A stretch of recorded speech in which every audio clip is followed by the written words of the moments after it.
and welcome back. Or no, scratch that. Welcome back. No, god fucking damn it.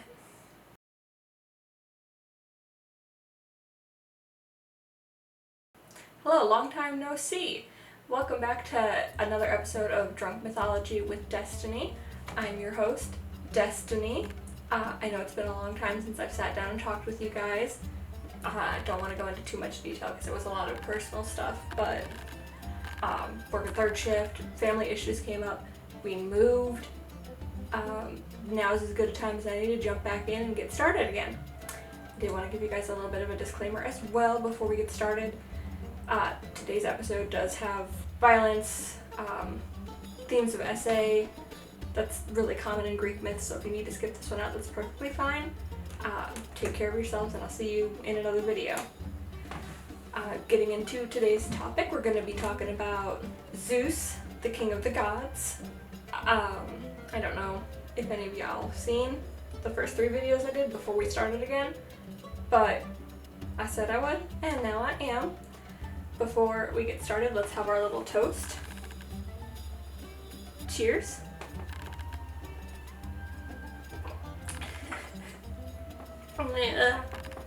Oh, Jesus Christ. We're not talking about him today. Oh.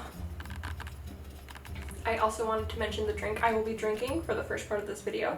This is a Sky Daddy. It is a mixture of a vodka, seltzer, extra strength vodka, and regular vodka. Pray for me.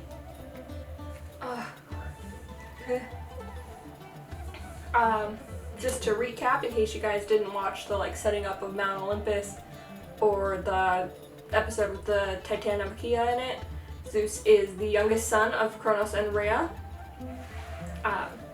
Rhea tricked Kronos and he didn't end up getting swallowed.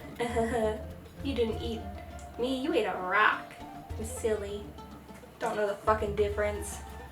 I thought the Titanomacheia, the gods ended up winning. They avoided a war by figuring out who'd be king of the gods by drawing lots. Zeus got the biggest lot, so he got to be king of the gods and god of the sky. You could say he is like the OG Nepo baby, and he definitely has youngest sibling syndrome. I can kind of relate to the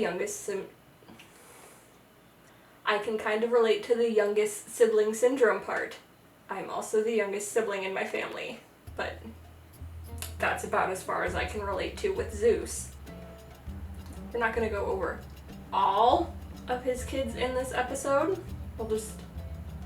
It's easier to list who isn't Zeus's kid, basically. But pretty much all the gods on Mount Olympus are either his siblings or his kids. There's 140 kids at least. It's hard to count though, because, the ancient Greeks, everybody had their own storytelling tradition. So somebody might be Zeus's kid in one and then not Zeus's kid in another. You never really know.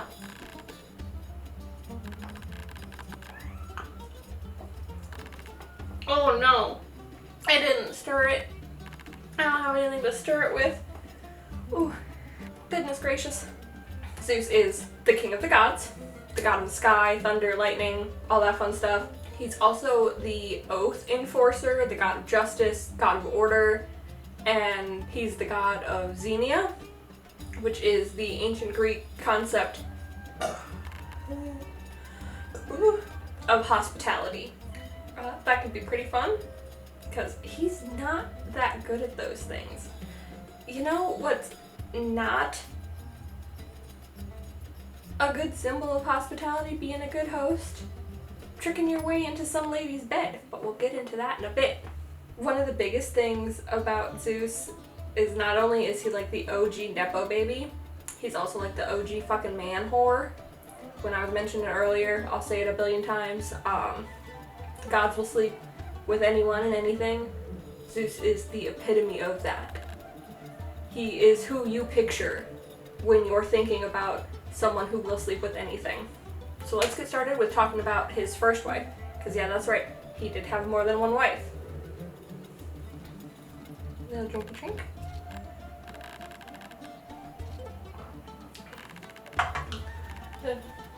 So, Zeus became king of the gods. And he was like, oh yeah, this is awesome, you know? I'm the king. This is cool. I love it. But I need to have, I gotta get married. That's what kings do. They get married. Kronos got married. Uranus got married. I guess I gotta get married. That's what we do. We get married. So he decided he was gonna marry Metis. She was the Titan goddess of wisdom, counsel, and deep thought. So honestly, something that Zeus could have used a little bit more of in his life, in his brain as king of the gods. So really good match, honestly. And you might be wondering too, like, oh, well, you said Metis was a Titaness. Why wasn't she, like, cast into Tartarus or punished for all eternity like Atlas? She didn't fight with the Titans. She fought with the gods, so she did. Her name actually means cunning in ancient Greek, so that's really cool. She's the embodiment of cunning. I'm sorry if you can hear my kittens. We got kittens. She was one of the daughters of Oceanus and Tethys, one of those like 50 billion kids they had. Think of all the oceans that there are. She's one of them. Not one of the oceans or water or anything. She's not a water spirit, but like one of their 50 billion kids. That's a lot of siblings. After Zeus and Metis get married, they receive a prophecy that their firstborn child will overthrow Zeus. And Zeus says, ah shit, it's happening again. It happened to my grandpa, and my grandpa tried to stop it. It happened to my dad, and my dad tried to stop it. Locking up kids didn't work. Eating kids didn't work. I know what I have to do. And he just fucking eats her. He eats Metis. He just eats her whole. So he was thinking ahead of Kronos, because Kronos waited until Rhea had one of the babies that might have overthrown him, and then he ate them like a snack. Zeus was like, no, I know that doesn't work. That's not gonna work. I've seen it with my own 2 eyes. Not doing that again.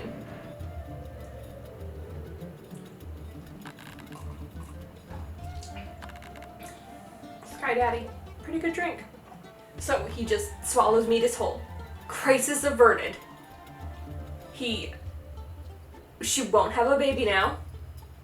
There will be no firstborn child between not between Kronos and Zeus, oh my goodness, not between Kronos and anybody, between Zeus and Metis.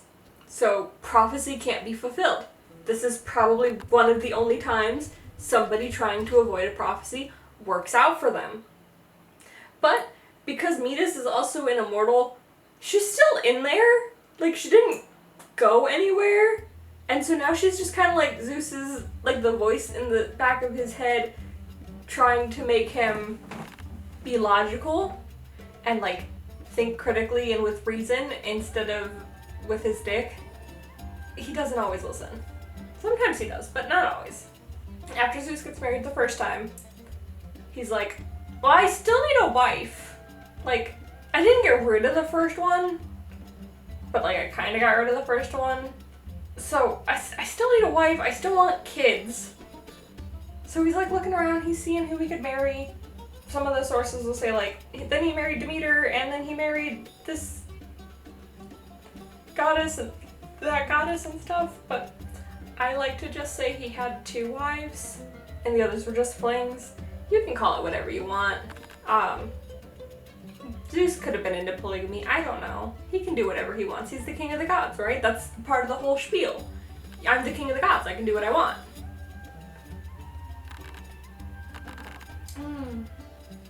Do you like my cup? It's cute. It's got sunflowers and butterflies. No. I thought there were bumblebees on here too. There's not. It's just sunflowers. It's so cute. I love sunflowers.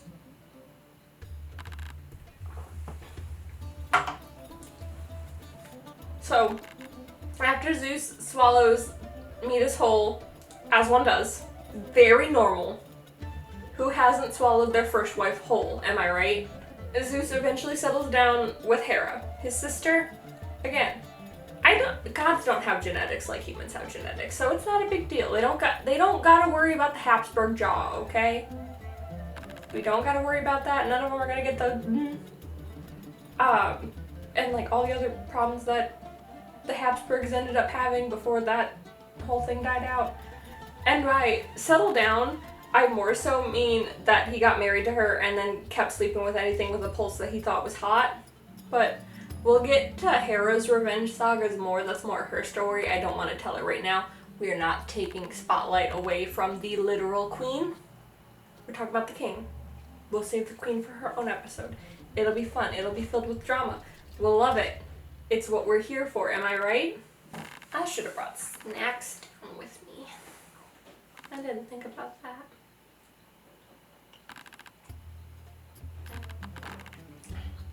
And I went camping this weekend, and it was super fun.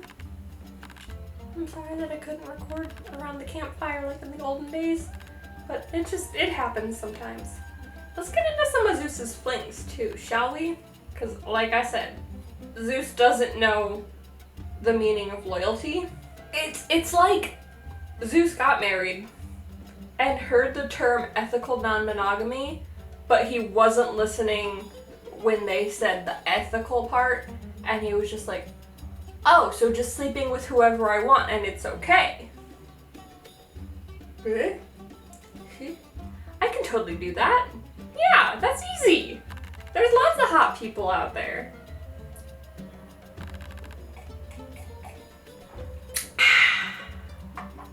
The first person, and I kind of want to mention to you guys because she's pretty important later, is Europa. And if that name sounds familiar, it's because it sounds like Europe. She's literally where we get the name for the continent of Europe from. Like, she is its namesake. How cool is that? But anyway, Europa was a Phoenician princess from the city of Tyre. So Zeus is up on Mount Olympus on his little throne. He sees Europa, and he decides that she's pretty. Like, she's really pretty. He decides, she's so pretty. I need a piece of that ass. But he can't just go down there because he's married to Hera. He knows Hera gets jealous. He's seen it before. We'll talk about it later. He's like, okay, I can't just go down to Phoenicia and fuck her, because Hera will literally kill her. So I gotta be smart about this. I gotta figure out a way to tap that ass without Hera knowing I'm gonna tap that ass. So he does what any logical person would do, and he turns into a really pretty white bull. Huh? Nope. Yep. Sorry, I was looking at my notes. I can't read. Reading's for losers.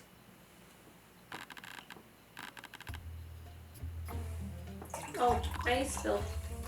Whoopsie poopsie. I don't have napkins down here. That's okay. I'll clean it up. He turns into a white bull to charm her. And like, a pure white bull would be really pretty. I'd get it. So Europa's being a princess on Crete, doing whatever it is princesses do in Mycenaean Greece, before the Bronze Age collapse, all that stuff that is not my wheelhouse. I'm not a historian. She sees this bull in the pasture and she's like, I don't remember anybody getting like a pure white bull, but it's really, really pretty. So I'm gonna take care of it. I want to keep that one as a pet. So she brings it with her. She adds it to her little princess pasture thing. I need water.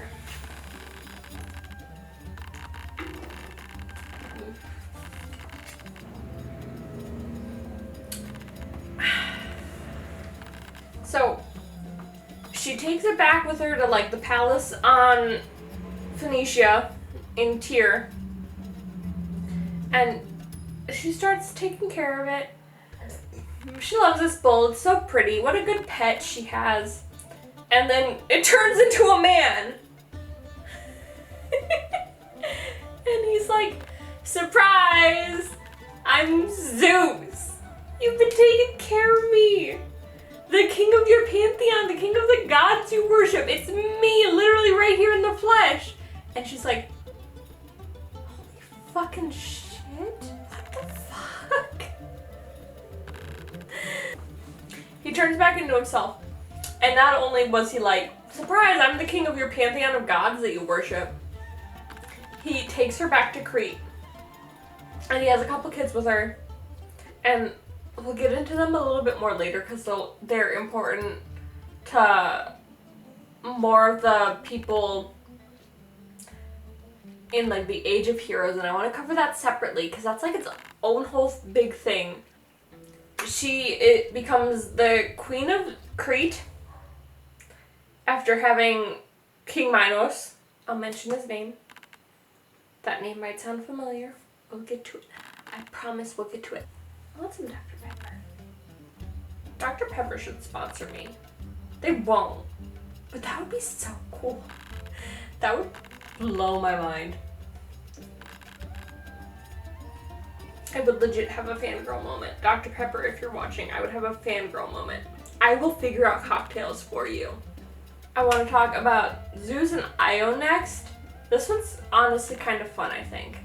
Not in like the haha, laugh, laugh, this is so silly kind of way, but in a just kind of like how everything went down kind of way. Can I finish this right now? Will you guys judge me if I finish this right now? I've got a bottle of half-finished wine over there, and I really want to bring it over here and drink it. Will you judge me if I pour it in the same cup, just so I'm not drinking out of a bottle like white trash? I'm not white trash. I'm going to finish this, and then I'm going to go get the bottle of wine. Yeah, that's what we're going to do.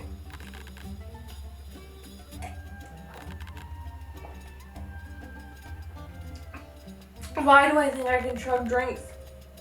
I can't do that. Why do I think I can do it?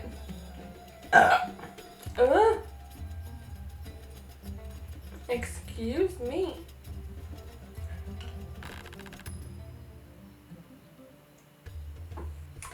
Do y'all ever get so drunk that your fingers tingle? That's where I am. And my tongue is numb. My tongue's a little bit numb. So, after Europa,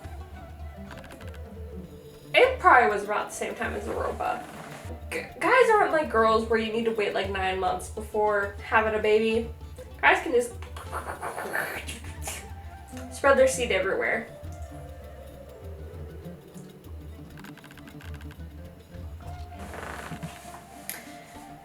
He saw another pretty mortal lady, and yet again, he was like, gotta tap that ass. Too pretty. Can't let that one slide. Zeus is like the original frat bro, you know? Like how he just sees someone at the bar or whatever that's too pretty and he won't leave them a fuck alone. That's Zeus. That's Zeus right there. I don't know if y'all been to college, but I went to college and I've seen the frat bros like that. But I lost my train of thought. Where the fuck did it go? Oh, I remember now. Sometime during or after Io, the timing doesn't matter. The timing in Greek myths is always really funky. You'll never really know. Because it's just kind of like, whatever the author felt like. The author whose story we have written down. He sees Io, a priestess on Crete. She was a priestess of Hera even. He saw a priestess of his goddamn wife, and he was like, no, you know what? She's fucking hot. Should I tap that? Poseidon, should I tap that? And Poseidon was like, yeah, bro, you should tap that. That's hot. I don't give a shit that our sister's fucking priestess. Hit that. You only get a chance like that every once in a while. Don't pass it up. He saw Io, was like, yeah, that's hot. Went to tap that. But he was like, I shouldn't let Hera see what I'm doing. Bad things happen when I let Hera see what I'm doing. So he tried to hide it. So, how did he try to hide it, you may ask? Because it's hard for a mortal to hide their affair from their partner, right? Jesus Christ, this is the closest I've ever gotten to the fucking drunk goggles that I saw in like 5th fucking grade. So what does he do to prevent his wife from seeing him being an unfaithful son of a bitch, being the OG man whore? He decides to cover the whole world with clouds, but Hera's sitting up in Mount Olympus at her throne, being like, that's suspicious, that's weird, and she went to investigate, like any good wife ought to do. And went to investigate. So Zeus, like, saw her coming down, or like felt her coming down. I don't really know how it works. I'm not omnipotent, I'm not a god. I'm just a girl who likes wine and getting drunk and talking about mythology. But he felt Hera coming down, and he went, oh shit! And he panics. And what does he do? What does this man do? He turns his girlfriend, I guess, into a cow. He just goes, flop, and turns her into a cow. So Hera comes down to Crete, and he sees Zeus standing next to this pure white, really pretty cow. Like a cow that only the gods could make. And she's like, that's a really pretty cow, Zeus. I want it. I want that cow. Give me that cow. And Zeus is like, oh. Well, I don't really have a reason to deny you this cow. Because, like, what reason would I have? It's just a cow. Even though it's not really a cow. So, sure, I guess. And Zeus is like, oh shit, oh fuck, oh no, my girlfriend. I haven't even gotten to kiss her yet. And now my wife fucking stole her away. What the fuck am I gonna do? A panic that anybody would have in his scenario, I'm sure. So Zeus couldn't turn down such a normal and reasonable request because he's just standing next to this cow. And Hera, who is his wife, who is the queen of the gods, who is the literal queen of the universe, is like, that's pretty. I want it. And for all she knows, right? Ignoring the fact that she knows something is suspicious. Because she's not a fucking idiot. She's like, I want that cow. Zeus can't deny that offer. It's reasonable. It's a normal request.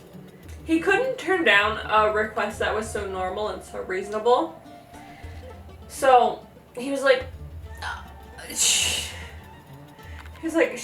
yeah, okay. You can have the cow. It's a really pretty cow, so I get why you'd want it. And internally, he's probably like, oh fuck, oh fuck, oh fuck, oh fuck, my girlfriend? Not my fucking girlfriend.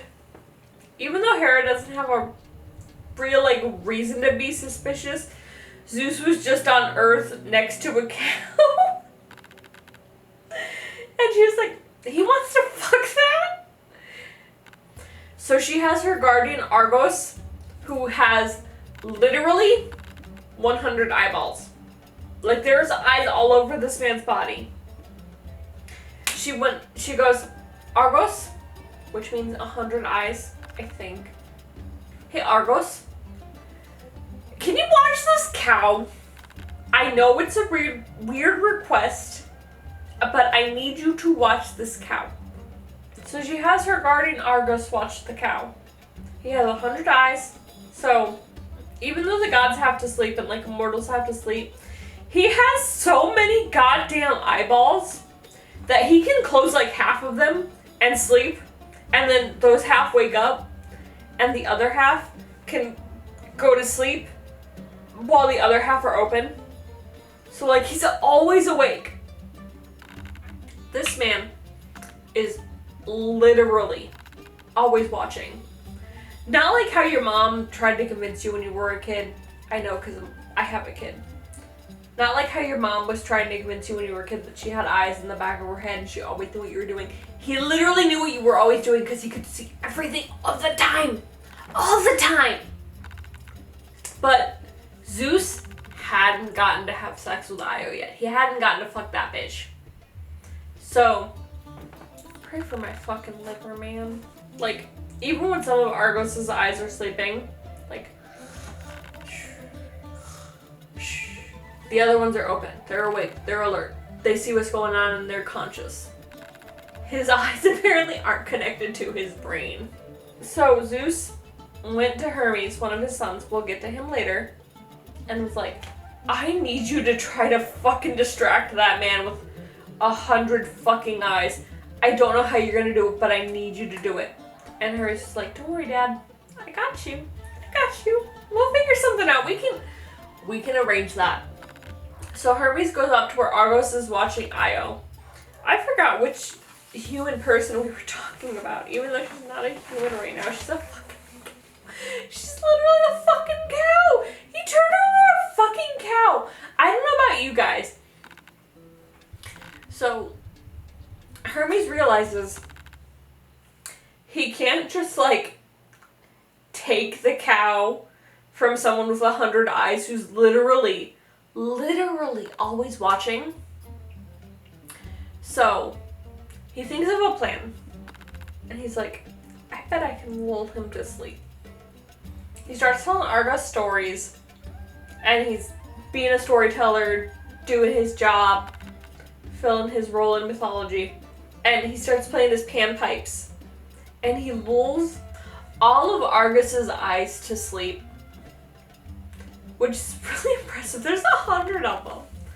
And then Hermes is like, man, the moment this fucking cow makes noise, one of those eyeballs will wake up. So he just fucking kills Argos. R.I.P. Argos, you were a real one. Pray for me and my liver and my alcohol tolerance. God fucking damn. And this might be more of a Hera story. So I'm sorry if I repeat it, but it just feels like it fit really good in this story.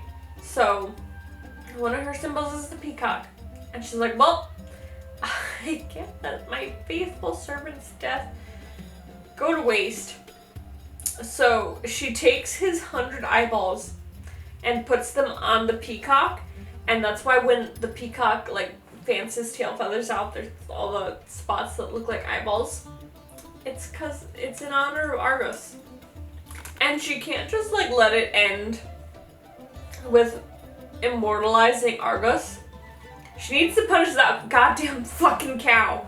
Because she knows something's up with that goddamn fucking cow. So she sends gadflies, which I like the horse flies. Those flies that will bite you. They'll just like land on you and take a nibble like a mosquito, but instead of a mosquito, they're a fly. She sends those after it. Which, to be fair, for all Hera knows, it's literally just a cow. She's fucking torturing this poor cow.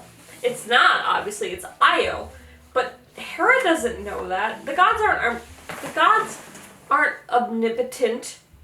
So, poor Io is just trying to like wander the world, trying to get away from these fucking flies. And I don't blame her one bit. Flies are so annoying. You know that. I know that. I don't know that. Hera didn't give a shit. So, she's literally wandering the world trying to get rid of these fucking flies. She crosses the Ionian Sea, which, again, literally named for her. And she crosses the Bosphorus, which is in modern-day Turkey. But Bosphorus literally means, like, the ox crossing. So, again, literally named after her. So, she eventually makes her way to the Caucasus Mountains. I love wine. But she made it to the Caucasus Mountains, which is where they chained Prometheus up. I don't know if you remember him. He's the one that made people had the whole thing where he like went back and forth with Zeus, was trying to give us the best deal, and it ended up, really, really bad for Prometheus. Chained to the rock, spread eagle, with the eagle picking his liver out every day, but because he's immortal, his liver regenerates and the wound heals. She winds up at where they chained him up, and Prometheus is like, hey, I know you're not a real fucking cow that's just fucking wandering through the mountains for some point. Ah, Jesus Christ, my fucking liver. He wouldn't have said Jesus Christ. Jesus wasn't born yet. Oh my goodness, my fucking liver.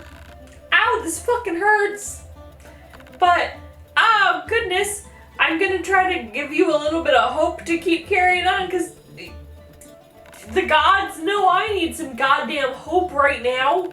And he told her, as shitty as a prophecy as it is, that she needs to just keep like wandering around the world. She wanders like the whole world. The whole known world, for the ancient Greeks at least.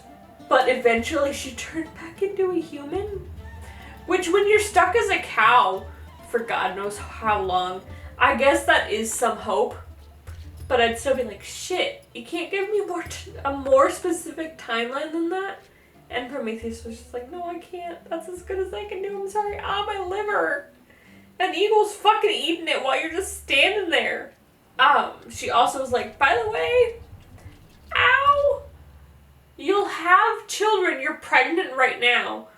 But I don't know how the gestation between getting pregnant as a human, getting turned into a cow, and eventually getting turned back into a human works. So I don't know when you're gonna have them.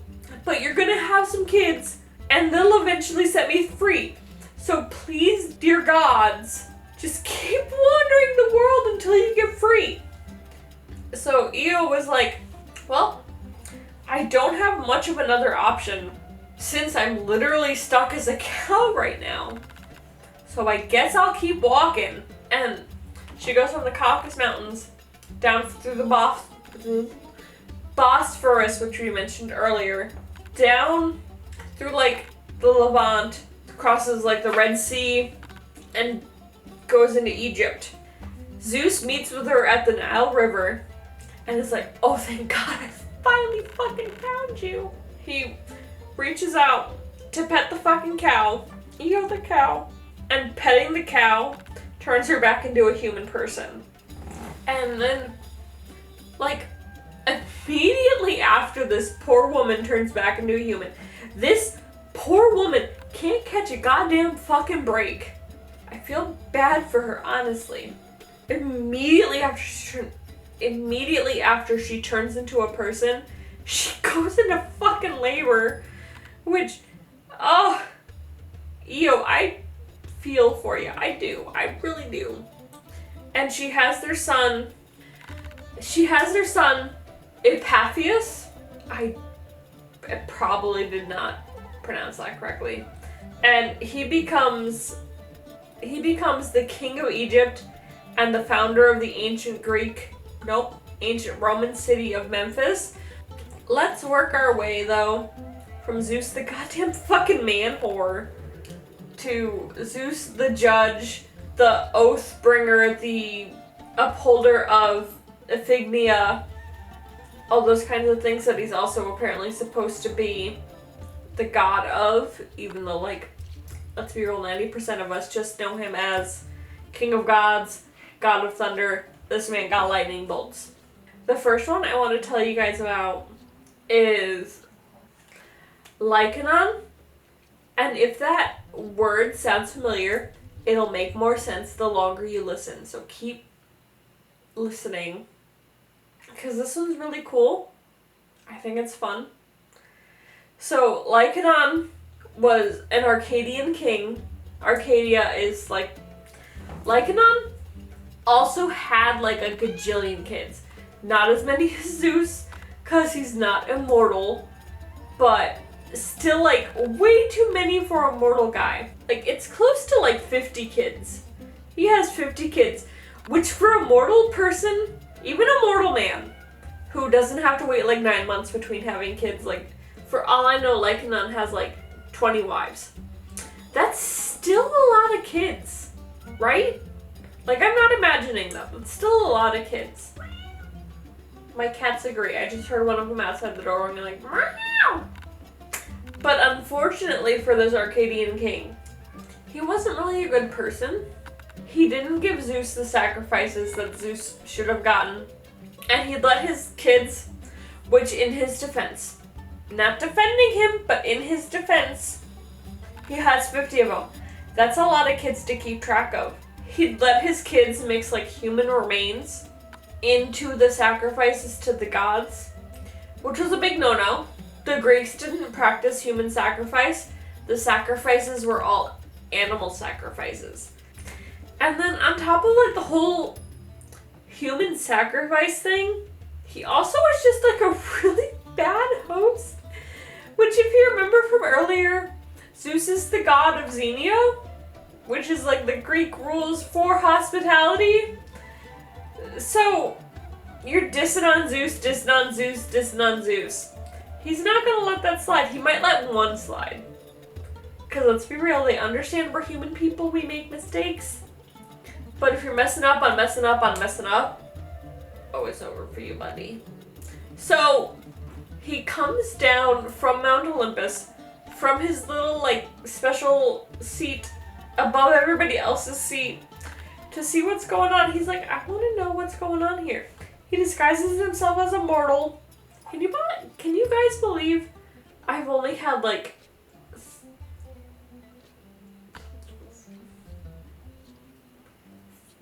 I'll say 4, because there's only been 2 cups in this drink, but the first drink I had in this drink had 3 standard drinks, and then I had a shot, and then that was also probably more than a standard serving of wine, but I'll go 4. Can you guys believe I've only had 4 drinks? Technically, maybe?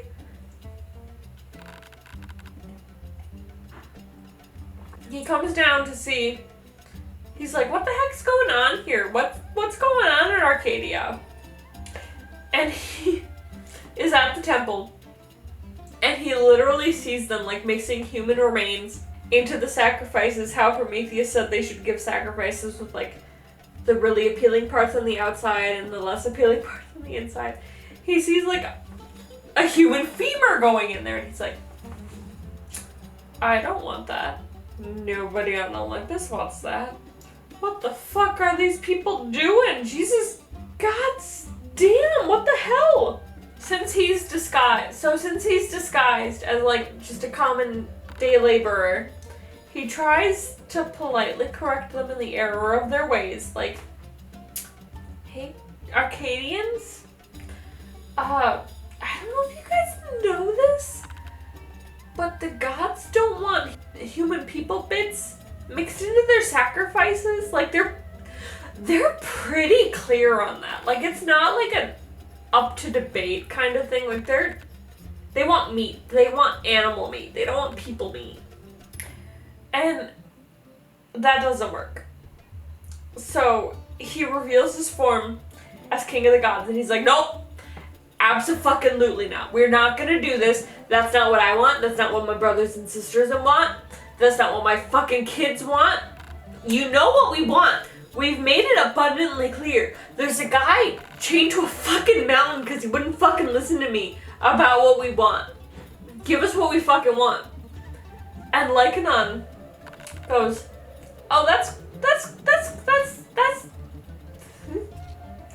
cool. I don't believe that you're Zeus, though. Because, like, people try to pretend to be the gods kind of all the time. Because it gets them into people's pants that they shouldn't be in. It gets them privileges they shouldn't have. So how do I know that you're Zeus, though? Which, fair judgment. If someone knocked on my door and they were like, hey, I'm Zeus, I'd be like, I need some kind of proof. You don't need to reveal your true form to me because I know how that ends. We'll get to it later. But so Lycanon is like, how do I know that you're really Zeus and not one of those mortals that pretends to be a god to get special privileges? And Zeus is like, lightning! Wow, I'm Zeus! And Lycanon is like, don't know if I still believe it. So he doesn't 100% trust it. He's like, okay, there might be something divine going on here, but I still don't know if you're Zeus or just like maybe a kid of Zeus or something.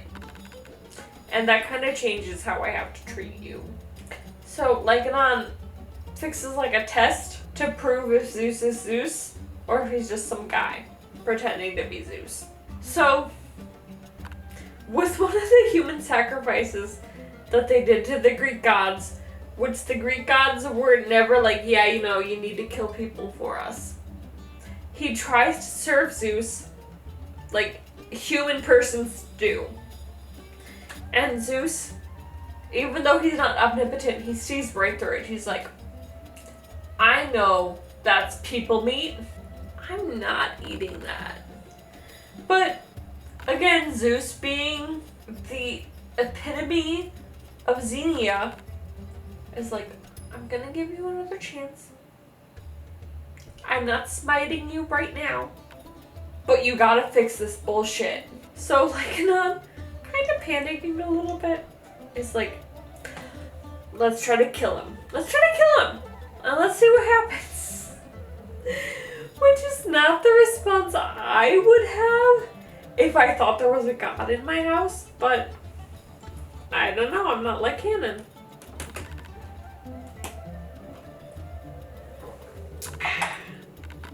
And so, after Zeus wakes up, after Lycanon tries to kill him, which next logical step, I guess, Zeus was like, no, you know what? I've had enough. And he literally brings, like, the whole palace down on Lycanon. Like, on his family and stuff. But he decides that's not enough. He turns Lycanon into a werewolf. Like, what we would describe as a werewolf. Where he turns into a wolf unless he goes a certain amount of time without consuming human flesh, which is really hard for him because now he craves it because he's a fucking werewolf. Zeus turned him into a fucking werewolf. That was his punishment for being a dick ruler, which is where we get the term lycanthropy. So we finished with Lycanon. Sorry, I had to get some crackers and go potty. This is where we get the term lycanthropy from. Let's start talking about where we get the term tantalizing from, right? So Tantalus was a Greek king who was favored by the gods. And they thought he was awesome. They were like, holy shit, Tantalus is coming. I love that guy. They'd invite him up to Mount Olympus. Which, if you remember, I told you that Mount Olympus was like a really exclusive club. So it'd be like getting invited to an A-list celebrities party to like go party and like hang out and stuff. But Tantalus was kind of cocky. So he tried one time to steal ambrosia and like the nectar, which is the food that like the gods would eat that would help give them their immortality and their powers. He tried to steal it from the gods because he thought he could make like all of humanity immortal like the gods, which obviously they didn't like. They were like, we trusted you and that's how you treat us? We're not doing that no more. Absolutely not. They obviously caught on. And they banished Tantalus from Mount Olympus. Even the people in his kingdom made fun of him for that. And what really sent him over the edge was his son, Pelops. I did not say that right. I'm sorry. Making fun of him for his transgressions against the gods. So he did what any normal person would do in that situation. And he just killed his son. He killed Pelops, and then he invited the Olympians like to his palace for like a reconciliation feast. And he was like, hey, I know what I did was wrong, but I want to try to make it right because y'all are so cool. So why don't you come to my palace at whatever time, whatever date for a feast? And the Greek gods were like, okay, yeah, that sounds cool. Zeus was like, yeah, that sounds cool. We can do that. I could put that in everyone's schedule. Because Tantalus saw the gods banning him from Mount Olympus for trying to steal from them as a slight against Tantalus. Which, let's be real, Tantalus, if you're stealing from me, I'm not inviting you back to my goddamn fucking house. It's not a slight against you.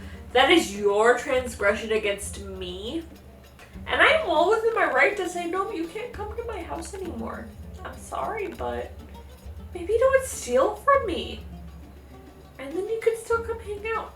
But the gods come to Tantalus's house.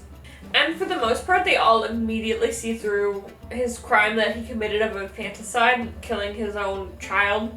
But Demeter was really distracted with what she had going on in like her life at the time. We'll talk about that later. Don't worry. So she started eating some of it before the other gods were like, oh shit, no, Demeter, what are you doing? No, please don't eat that. That is human person. We don't eat human people. And Demeter's like, oh shit, what do you mean that's human people? Like, there's no shit going on. Oh, fuck. So after all that drama with Demeter eating part of this poor kid, part of Pelops, Zeus went to the Fates and he's like, hey, I know that you know that I know that that's not how that was supposed to go down. So could we maybe, like, fix it and bring him back to life? And the Fates were like, okay. Yeah. We can do that. So they bring Pelos back to life. But because Demeter ate part of him, he was missing, like, his shoulder. And Demeter was like, I feel bad about that. She went to Hephaestus, and she was like, can you make him a new shoulder? Maybe, like, a cool, pretty one? And Hephaestus was like, don't worry, Aunt Demeter, I got you. And he made him a new one out of, like, ivory or whatever. So, obviously, Tantalus was exiled from his kingdom because how dare you serve human flesh to the gods like they're not gonna know.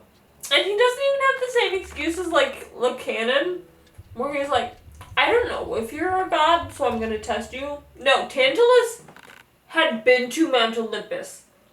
He knew the gods. He was like besties with the gods. And he still was like, I'm gonna serve you my son as if you won't fucking know. So they exiled Tantalus from his kingdom. And I don't know.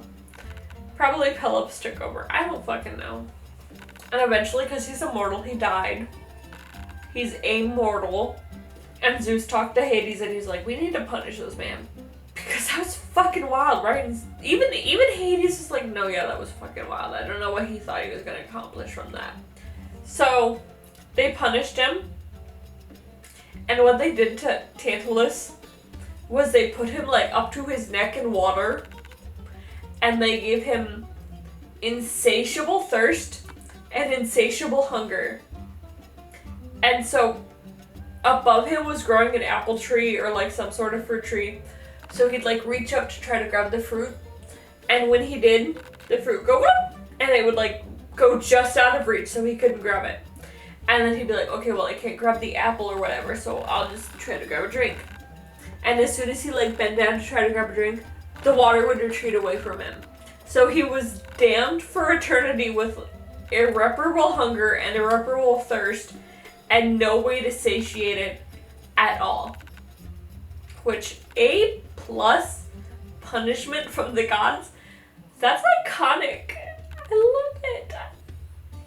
I wish I could have thought of it, honestly.